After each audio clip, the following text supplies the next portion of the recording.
आज मैं आपको एक घमंडी राजा की कहानी सुनाती हूँ। एक बार की बात है, एक बहुत ही घमंडी राजा रहता था।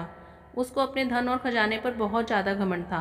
राजा अपने मेहमानों को वह खजाना दिखाता और उसमें पड़े हुए बेशकीमती हीरे जवाहरात और गहने देखकर सब दंग रह जाते। राजा अपने खजाने की रक्षा में बहुत सारे सैनिकों को लगाए हुए था। एक दिन राजा का एक दोस्त आया जो एक छोटे राज्य का राजा था। उसके राज्य में इतनी धन दौलत नहीं थी।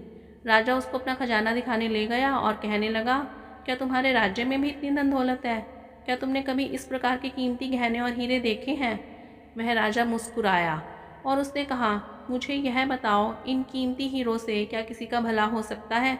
राजा उसकी बात समझ नहीं पाया और बोला, तुम क्या बात कर रहे हो?